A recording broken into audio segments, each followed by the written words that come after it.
조갑제 TV 시청자 여러분 안녕하십니까? 2022년 5월 21일 밤 8시 36분입니다. 오늘 있었던 조 바이든 미국 대통령과 윤석열 대한민국 대통령의 공동성명 기자회견에서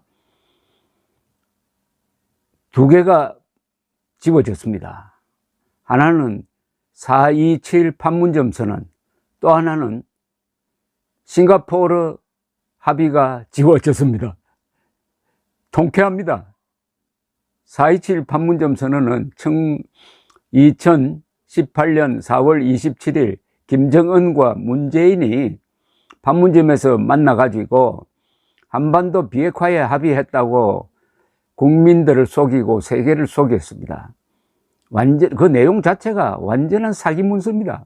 비핵화 사기문서입니다. 그런데 트럼프가 거기에 속아 넘어갔습니다.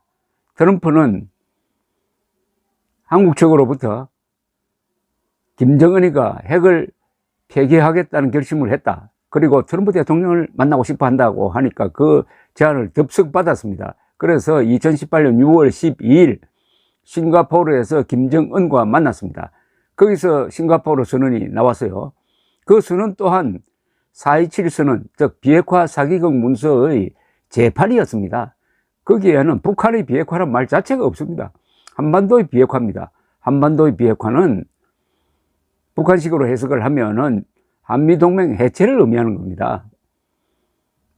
그런데 문재인은 미국 측에 계속 판문점 선언과 싱가포르 선언을 받아들이라고 계속 종용했습니다. 작년 5월 문재인 대통령이 바이든 대통령을 만났을 때 나온 합의문에도 이게 마지못해 들어갔습니다. 미국 쪽으로서는 마지못해 집어넣은 거죠. 문재인이 하도 간청을 하니까 거기에 이렇게 되어 있었습니다. 한반도의 완전한 비핵화와 항구적 평화 정착을 위해 2018년 판문점 선언과 싱가포르 공동성명 등 이전의 남북 미북 공약을 바탕으로 한 외교와 대화가 필수적이라는 공통의 신념을 재확인한다는 내용이 있어서요. 여기도 한반도의 완전한 비핵화라고 그랬잖아요. 북한의 완전한 비핵화인데 이번 정상회담에서는 한반도의 비핵화란 말이 나오지 않았습니다. 북한의 비핵화라고 했어요. 그만큼 정상화됐다는 이야기죠. 그런데 오늘 기자회견에서 또는 두 사람이 합의한 공동선언에서 싱가포르 싱자도 안 보이고 판문점 선언 판자도 안 보였습니다. 이건 뭐냐? 두 사람이 합의해가지고 판문점 선언과 싱가포르 합의문을 그냥 지워버린 겁니다. 지워버렸어요. 트럼프와 문재인의 사기극을 아예 지워버렸다는 겁니다. 개성하기는 커녕 이제 완전히 사라졌습니다. 제가 여러분 비유로 이렇게 설명했습니다. 문재인이란 이름, 목욕탕의 물 젖은 타일 위에 사인펜으로 쓴 이름이다. 그거 지워지는데 시간 많이 안 걸린다. 문재인이가 그렇게 공을 들였던 판문점 선언이 지워지는데 한 시간 정도밖에 안 걸렸습니다. 1시간 남짓 걸렸군요. 이번 정상회담이 한 90분 계속됐다고 한다면 1시간 남짓밖에 걸리지 않았습니다. 그걸 화강암에 새겨야지 목욕탕에 물 묻은 타일 위에 사인펜으로 써놓으면 어떻게 됩니까? 그 말은 무슨 말이냐? 싱가포르 회담과 판문점 선언에서 합의된 내용이 그게 한반도의 현실과 동떨어졌다는 겁니다. 그리고 그게 용어 장난이라는 겁니다.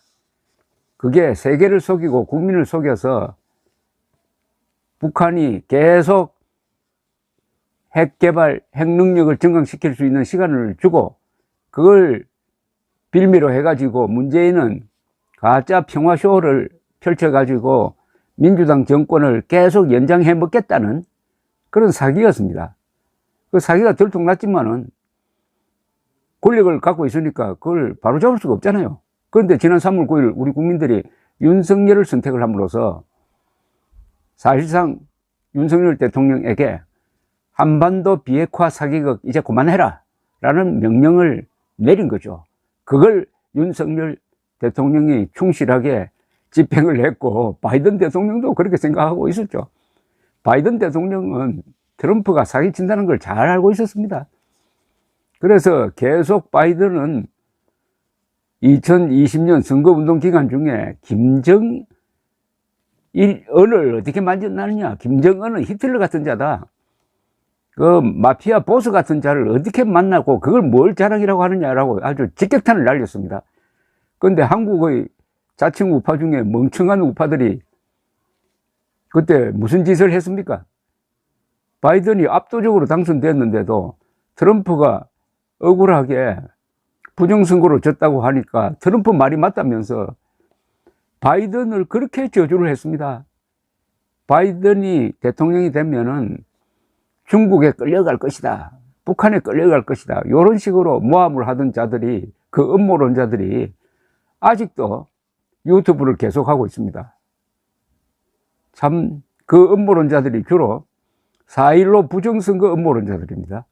4.15 부정선거 음모론자들, 트럼프가 억울하게 부정선거를 졌다고 생각하는 음모론자들, 이 자들이 또 27일, 28일 지방선거 사전투표일에 맞춰가지고 또 사전투표 하지 말자는 캠페인을 벌일 겁니다. 하는 것마다 누굴 도와주느냐? 민주당을 도와주고 있습니다.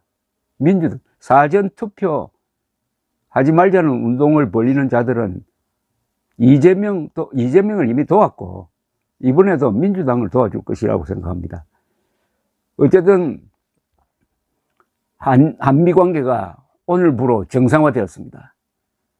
얼마나 기분이 좋습니까? 오늘 합의문 내용 참 좋습니다. 싱가포르 회담에서 트럼프가 김정은에게 선물을 하나 주었잖아요. 한미 군사훈련 안 한다. 한미 군사훈련에는 돈이 들고 북한을 자극함으로 한미 군사훈련 안 한다고 일방적으로 발표를 했습니다. 국방장관하고 논의도 안 하고. 근데 한미 군사훈련 안 하면 한미동맹이 제대로 작동할 수가 없습니다. 훈련하지 않는 군대는 전투에 투입할 수가 없는 겁니다. 이렇게 상치를 주었는데, 이번에 오늘 합의문에 한미 군사훈련 확대, 그리고 해구산 확장 억제란 말로 씁니다만 해구산을 강화하는 조치를 앞으로 연구하기로 했다. 얼마나 기분 좋습니까? 또 원전을 살려가지고 이제는 한국과 미국이 기술협력 해가지고 해외 원전 지어주는데 공동으로 진출한다. 이것도 문재인 뺨을 때린 것 아닙니까? 대한민국의 위대한 문명 발전의 대표적 항목 중 하나인 원자력 산업을 붕괴시키려고 한 자, 그 목적이 뭐겠습니까? 한국의 원자력 발전소에서 나오는 핵연료에서 플루토늄, 우라늄을 추출하면은 북한보다 훨씬 빨리, 훨씬 더 좋은 핵폭탄을 만들 수 있는 능력이 있는데, 그걸 근절하려고 그렇게 한 것 아닙니까? 문재인의 모든 행동은 김정은을 도와주고 대한민국을 해코지하는 것이었습니다. 문재인의 5년은 대한민국 역사 속에서 그건 지워도 됩니다. 다른 어떤 대통령의 5년도 지워서는 안 됩니다. 그러나 문재인의 이 5년은 지워야 합니다. 문재인 5년을 지우면은 앞으로 종북 좌익 세력이 집권하는 그런 날은 영원히 오지 않을 것입니다. 앞으로 5년 동안 우리는 철저히 문재인을 지워야 하는데, 오늘 바이든의 도움을 받아가지고 윤석열 대통령이 아주 근사하게 문재인의 대북 정책을 지워버렸습니다. 오늘은 박수 칠 일밖에 없습니다. 감사합니다.